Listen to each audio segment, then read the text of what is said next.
and So I'm going to ask you a real question.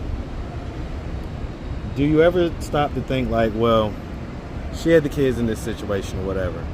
Well, I blame their dad because he was supposed to have them somewhere else. Well, okay, and I get that, but what about blaming you? What's up, YouTube? It's summertime and things are heating up in Atlanta. Make sure you go cop the merch at AtlantaStreetInterviews.com. Now back to the content. What's up, YouTube? Atlanta Street Interviews.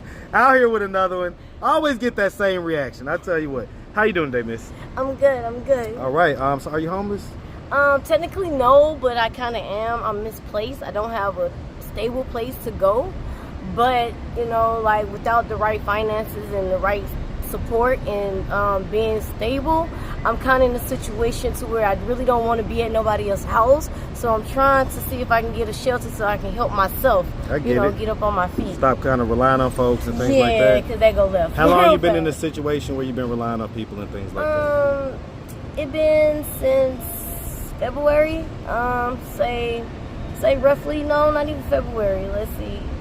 Really like a week now, to be honest, because I lost my job back in January, but I still, had my own motion going. I still had money to keep myself put up. I had homegirls and stuff that I would be up under so I can make sure I'm good. You know, got friends that make sure that I'm good, of course. Right. So around, matter of fact, the 4th of July, right before 4th of July, I ended up losing my car because I was sleeping out of my car, but I was going from place to place. Right. Because I was working in between Griffin and Atlanta. Okay. My job was on some whole technical BS. Like, I'm paying for stuff out of my pockets to do demos and sampling just so I can get paid to be at work. But, some what type of job is that? Like a sales job or something? It's demoing and promotions. I do business marketing management. So you had to spend money to make money. Yeah. So okay. That's always tough when you're in that situation. Yeah, they gave us this little card, and because my mailing address wasn't stable, the people sent my mail back, so I wasn't able to get my right credentials. So they still let me work after I went to jail, got out of jail, went back to jail, got out of jail. What did you go to jail for? Technicals, violation of probation for being harassed in Marietta, just for being black with tints on my window and a Chevy in Marietta. Just bought my car, like my birthday was in February, so around March I go help my little sister get a car. And I'm on probation, but I'm not on no violations, I'm not on warrants, no nothing. Marietta runs my name, they pulls over, tells me my tints are too dark, tell me I got a brake light out, and then they tell me basically get out the car to come see what they're talking about. I was doing cash rides at the time, and I had my youngest son in the car with me trying to get him to the doctor all while I'm trying to, just renting my sister a car. Now, I didn't have my car. I jumped out my car, jumped in the rental car, jumped back out my car at the, it was a Shells, I think on Delt Road, I'm not sure. But I didn't even know I was in Marietta until I got pulled over by Cobb County Police. Well, I wasn't even in Marietta, I was in Cobb County. I get it, but what's the long and short of it? Okay, the short of it is they basically ran my name, seen that I was on probation, gave me a ticket for my tints on my window because I didn't want to answer them about me being on probation. They said that I was basically hesitating and acting weird, so they got the rights to search my car, found a piece of marijuana blunt. My passenger had drugs on him, so they arrested him, arrested me, tried to impound my car and take my son, but my friend came back, who I rented the car for, and got my kid in my car. So let's break all this down. Break it all down. I've heard a lot of this. I've been going through a lot. Okay, how old are you? I'm 37. 37. All right. Yeah. Okay, and it sounds like it's been a while. You've been kind of in this situation. When was the last time you had your own apartment, house, whatever it is? In January of this year. And you lost that how? Just basically to loss of finances, not being able to pay? I lost my other job. Okay, got you. How many kids do you have? I have 3 all boys. How old? 17, 14, and 12. Okay, same dad or different dads? 2 have the same dad. My oldest have a different dad. Okay. One is in Pennsylvania right now. He's coming back after he graduate. I made a deal with his dad, so he's up there with him. That's a 17-year-old? Yes. And my other 2 there with their dad right now because of my they've been with him since Christmas because of my financial situation. Okay, so let's figure all this stuff out. So, and I do ask for truth and transparency, okay? So, and I'm very bad. okay. So right off the bat, is there like any, besides weed and alcohol, Is there any harder drugs or anything like that that are involved? I don't drink anymore. I stopped drinking, but it's like mostly partying. So it's like not every day, but every other day, every weekend. Okay, so for the audience, partying means cocaine. No, not cocaine, not technically. I started doing meth after I lost my job and stuff, so I really started partying like close to my birthday after I lost everything. Started doing that around October. What do you think made you start doing that? Depressed, lost my job. You know, I'm more of a I am who you say I are type of people. Mm-hmm. So if you think that's what I'm doing, that's what I'm doing. And I'm gonna basically bring myself down because I'm already down, and like just to prove a point some type. But I'm not addicted to anything. I just was trying it. Okay. I haven't did it since about a month, 2 months. 2 months. Okay. So, because all right. So the long and short of it, it's been about 7 or so months. Yeah. And in those 7 or so months, sound like you've been kind of pillar to post, couch to couch type deal, or driveway to driveway, whatever you want to consider it. Yeah. And then you lost your car how long ago? Really just right before the 4th of July. Okay, so that recently happened. Yes. Okay, gotcha. So that's what got me out here today. Okay. So let's figure this out. So like I said, let's just start from the beginning. Where you from? I'm from Atlanta, GA, Hey, Zone 3. man, that's Zone 3. Avenue. That's Big Stewart Avenue, all right? We don't know about nothing else, From all right? Broadwell Street to Deckner, okay? Yeah. Okay, shout out Zone 3. Shout out the city, man, all day. All right, and so growing up here in Atlanta, did you have both mom and dad in the household? No, I was raised by my grandparents. My mom was a crack addict, alcohol addict. It was me and my brother, my 2 cousins, and my grandfather pretty much raised me. My brother was raised in the same house, diverse by my grandmother, and my 2 cousins was raised by their mother and my grandparents. Okay. So, I mean, and what about dad? He was in and out of jail, in and out of my life. Didn't even know if he was my dad. Like, I seen him every 7 years, and his favorite question was, "Am I your daddy? You look like me. You favor me. I look like your daughters." But then again, it could be another man that favors him that I look like. Right. So we don't know. Okay, so y'all never did a DNA test? No, he said my mom kept running, but he kept leaving. So I don't know who's Is he still living? No, he passed away right before my mother did, right before my husband did. Ooh. So wait, so you were married? Yeah. I didn't ask that question. So, okay. Were you married to the father of your kids or somebody else? No. Briefly, 2020, I met this young man from Buffalo, New York. He's been down here terrorizing Atlanta and Marietta streets for about 15 years. We got into a little Harley Quinn Joker kind of marriage type signature bond name Jesus. on the you mine from the time you jumped in my car to real live marriage. Like, we've been through a lot together. Like, I was his rider. Like, that was my everything. How did he pass? Drug, guns, and violence and love. Well, which one? All of it. Well, tell me in what order. Above. What happened? What happened? Okay, so he had a street name, and they was trying to snatch it from him. You know, like, if you blood or if you gang, then you already know. Once a nigga try to snatch your name, it's just like a nigga damaging your name. Like, you say snatch a stain? Snatch a stain. Okay, put me up on game. What? OG, bounty hunters. He was beefing with everything and everybody in the city. He wanted to be public enemy #1. But he was sweet and kind and thoughtful. And I get it. Everybody's got their both sides, but right, but he basically made his bed and he eventually laid in. Right. Okay. And he used the love for me, leaving him to be the victory of him going out like he did. He felt like I was cheating with the guy he went to go kill, but him and the guy killed each other, and I was nowhere to be found. Okay, well, I'm asking a question. I was on the scene. Were you cheating with his ops? No, I wasn't. I was not. And they weren't even ops. They was blood brothers. Okay, well, were you cheating, period? No, not at all. So I didn't start cheating until after I left. And when I left, it was like a month or 2 before he died. Okay. But I didn't think it was cheating because I left out the relationship. Yeah, that's not technically cheating. So, you know, okay. I separated me. So you say that basically everybody died around the same time? Yeah, my dad died the end of our birthdays. His birthday is February 1st, mine's the 9th, my baby boy the 10th, my nephew's the 9th. So around about March, maybe a month later, I found out he passed away. He was living in San Francisco. Okay. So, Talking about your baby daddy? No, my father. Okay, your dad. Yeah. Okay. So they had to like pretty much try to get his body down here and stuff. So I kind of missed that. And what about mom? His family. My mom, she died September the same year, 2022. She died in an abandoned house. My kids was there with her. I didn't know. Their father dropped them off there with my mom's. My mom was sick. She wouldn't go to the hospital, but she kept, doing her. We made amends.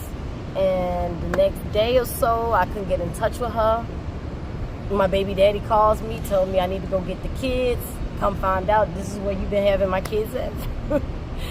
And she had passed away with my kids there being her, guardian angel. So I'm going to ask you a real question. Do you ever stop to think like, well, she had the kids in this situation or whatever? Well, I blame their dad because he was supposed to have them somewhere else. Well, okay, and I get that, but what about blaming you? I mean, I blame me too. I was going through some things, but at the same time, if it's a two-parent... What were you going through? Me and my husband was going through... we just got in a car accident. He just lost his job, going through legal... He was going through legal shit. He had just lost his job. He was on medical leave. You say he was a street guy. You say he was a big OG. He still was trying to... He still worked a 9 to 5 to take care of his family when he didn't get no money in the streets. What he gonna do? Now that don't make no sense. A big OG... Man, a big OG is levels to this street stuff now. Look, he was one of those that was trying to get out the streets, but he was 1 foot in, 1 foot out. I get it. Like, but if he's 1 foot in, 1 foot out, why was he making all these enemies and doing all this? Because you said public enemy #1 type stuff. That was his personality. Okay. Like if you understand, you understood. This was him. That was his personality. Like I said, he was like the Joker. He was a sweetheart. He looked like he hell. He's hellish. You look like you was hell too. Yeah. Well, I told you, Harley Quinn. So Joker. wait, is that what your hair look like? I said. No. I took my locks out right now. This is what my hair look like. It's still pretty. Let me see. Look at me. That's still pretty. I do my little thing. Okay, so. This is what my hair look like right now. Okay. So growing up, would you say you had a fairly normal childhood? I mean, if you ask me, most women would say the same thing, I guess. But I was sheltered and I lived the Cinderella life. Like, I was the one that cleaned up, cooked, and while my brother and my cousins had got to go out and do this and do that. I was sheltered my whole life. Okay. Jumped off the porch at 18, trying to, I guess, see what was going on out here in the world. Right, and then 2 months. Went back to my baby daddy, got pregnant, had my first child at 19, turning 20. I've been like structured my whole life. So I really haven't been out here, but I've been out here. I know what's going on. Well, I'm gonna go ahead and ask. I mean, did anything like ever happen to you when you was younger or anything like that? I mean, of course, everything like violent did not happen to me until I got grown. Like, I was abused and, all that, like the black parents raised up. I get that, shit. But I mean, as far as any type of sexual assault. I was like, when I was like 13, I almost got raped, but my brother saved me. What happened? Me and my brother kind of like a twin. We was born the same year. Okay. Yeah, Irish twins. But yeah, so my mom, dude that she was with, you know, she brought us over we always come over for the summer, but we seen our mom like all the time. That was my like fairy godmother type big sister. Okay. So we seen my mom quite often. Right. But she was never there to parent. I get it, to like be mom, but I get it. So we was over her house for a summer or whatever, and this guy that we went to school with, T or whatever, he, I'm in there sleep. I already knew he had a crush on me. Like I knew what I looked like. I've been doing this for the longest. But friends is friends, and that's what we're gonna keep it at. And then we supposed to be siblings through whatever they got going on. Right. So I woke up and he was on top of me trying to choke me, and I got him off me, and my brother came and really got him off me. So after that, like life really been like I've been on some I gotta protect myself type. I got this tough exterior, but I'm sensitive as a mug. I can't let nobody do nothing to me or play over me. Like I didn't really get like until I got like 15, 16. What happened then?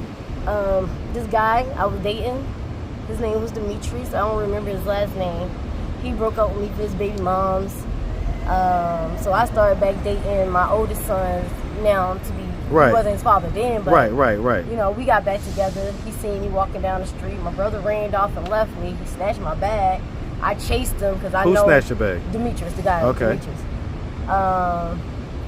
He snatched my bag, but you know, I know if I don't go home, I already ain't going home with my twin, and they already think he retarded. So me not going home with this bag that they sent me to the store for and my twin, you know, it's ass whipping. Okay. So I run, chase the dude or whatever. The dude, you know, hold me with a knife, tell me I'm not going nowhere until I have sex with him. So it's either give him the coochie or give him my life. So I said, fuck it. Go ahead. And this was just like out like in a... No, he dragged me into his house. I chased him up into his porch. Okay, He snatched me into his house. Like, okay, so did he see it as like you like being playful with him, or oh no, he like knew that I were was y'all like serious. laughing and like, ha ha, I got your bag type deal, or was like, it, you know, at first what was I thought like? he was being playful when he snatched my bag. Okay. Because I be ignoring people. Right. Once you treat me away, you don't exist no more. So it was like playful. You're running after him, ha ha ha. And then once you I catch get on up his to him on the porch. Yeah, he pulls out a knife and go snatch me in the house. And I'm just tussling with him, like, go, I gotta go. Like, no, like, what are you doing? So he goes, no, you gonna give me some of that coochie before you leave. I'm like, I'm not finna fuck with you. This nigga go, nah. Either I'm gonna stab the shit out of you or you gonna fuck with me before you leave. So it was a choice of my life or some pussy. So what I do, give him the pussy. So was it like he like laid you down and He held me down on his bed with the knife to me until I gave it up. Once I gave it up, he walked me out the door halfway down the street with the knife to my side and told me if I tell anybody, he gonna do something to me because he know where I be. He know where I stay, and he gonna see me. So I'm gonna ask a couple questions. How did you feel afterwards? Like when he got done with that, how did you feel? I mean, I felt violated. I felt upset. I felt like I couldn't defend myself, and my brother left me, and I only like left me to do like, and this happened to me. Like I felt vulnerable. I'm imagining that he didn't use a condom or anything like that. I don't even remember. Like Okay. I was 15 at the time. Right. Like freshly just now having sex. Right. Like I wasn't even thinking about sex type shit. Like Okay. What up, man? All right, everything good. Everything good. I was like new to like I knew what was going, but I tried to be blind to all that shit because I knew where I wanted my life to go. And so I guess did you end up telling anybody? I only told the dude that was across the street from him. He's the only person that I told. Because he seen, like, he didn't see what was going on, but he felt like that ain't right. Like, something suspicious going on. Why she crying? So you never told, like, any of the people you were staying with or anything like that? They didn't care. When I got to the house, like, even the look on my face wasn't amusing enough for them to give a fuck. What about your brother? He didn't care either. He didn't want to hear that. You fought with that nigga anyway. That was your nigga. You probably just fought that nigga. Like their mindset was on some whole, oh, well, she out there. I wasn't even doing shit. How the hell I'm gonna do shit and I'm sheltered? How the hell I'm gonna do shit and I can't go nowhere Well, you without say a posse? that was your ex-boyfriend, Yeah. the dude Demetrius. Yeah. So y'all had, like, been intimate before? We was intimate one time before. Okay. And so, like after he told me he was going back to his baby mother or whatever, because he was a little bit older than me, I think about 2 to 4 years. right. So once he said he was going back to his baby mother, I'm like, okay, whatever, bye. And he got mad because I wasn't talking to him and I was ignoring him, and I had my headphones on with music up loud. I saw him, but I wasn't paying him no attention. So you got like legitimately R-worded. That's what we say R-word. We don't say the word, but yeah. Most definitely. Okay. And was that the only time that happened? I mean, no, but it's like As a minor, was it the only time that happened? Yeah, as a minor, yeah. Okay, so as an adult, It's happened more times. It done happen, yeah. Like, did you do like sex work at any point or anything no, like that? No? I did not. Like, being a single mom and you gotta have money and dudes being around all the time. I had dudes that want to take care of me and stuff like that, but actually out here selling my body, no. Right, okay, got you. No, I couldn't. That's like, I don't know, morally it's not right. It feels dirty to me. Like, I tried it when I was 18. Like, I did it like 2 times, and how'd it feel afterwards? It was like, I felt nasty. Like, it didn't sit with my morals. Like, because I didn't want the person. You know, it's so funny because I asked different people that, and they have different answers. Like, I didn't like it when it was going on. Like, I just recently did an interview with a young lady who started at 18, and she said the first time she did it, she felt great. She felt like, oh shit, this is really easy money, and you know what I'm saying, that type of deal. Money ain't no easy money. Look, I'm gonna tell you, there's no such thing as easy money, because even with that money, niggas will lowball you. They won't give you what you want. They won't give you what you worth. And half of these people out here, they having sex for their habits. They having sex because they have like trauma and issues going on where it liberates them to be powerful and dudes wanting their bodies. Right. Like, and the rap these days is making these women think that that's how they gotta go, and then the grandmas and the aunties and the people that raised us, they ain't right either. I'm about to say they're the generation that was going wild in the 80s, basically. They generation telling you, fuck love, find a nigga, have sex with him for his money. You know, be with somebody that's stable. Well, let me ask, before we move on, how do you feel like that situation at 15 or whatever, how do you feel like that affected you? It made me more boyish. It made me more like try to protect myself and have that wall up so that you don't come off like a vulnerable little flower type deal. Like, I'm your gay home girl. Like, this is gay, nigga, unless I want you. Like, it ain't no I'm finna fuck a nigga just because he want me. So did you end up being gay? No. Okay. At all. At all. Strictly dickly. At all. Now, I have fun now, but, you know, only when my mate want to have fun. I got you. But other than that, no. So did you ever tell anybody besides the neighbor or whatever about that incident? I mean, as I got older, I started telling people as part of my journey of, you know, healing, as part of my journey of, like, going through Is that guy still alive? I have no idea. I haven't seen him since one day I was at the train station and my soul jumped out my body. Like, what did you think when you saw him? I was scared. I didn't know what to do. Like, and because nobody knew but me, they all was looking like, you look like you just saw a ghost. And you say this guy's name is Demetrius? Yeah, I forgot his last name. So if there's people that, like my guy here, that knows you from when you was younger, right? That end up seeing this video on YouTube. And they know Demetrius. They may say, I know who she's talking about. Hey, not the one, not the Gooseby. That's homie. That's fam. The dude that stayed on Athens. And right there on Genesis. That Demetrius. I don't remember his last name. But if y'all from Dill Avenue, he stayed right next door to Ebony. And so if he ends up coming across this video somehow. He know what he did. Okay, that's why I ain't seen him in so long. I haven't seen that man since, like, the last time I seen him was I was at the train station. I think I had my firstborn.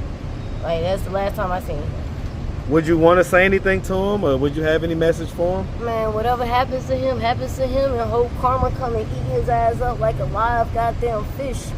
Like, God don't play about me, and I know, like, his life ain't going as well as he wanted to go, so, I mean... I get it.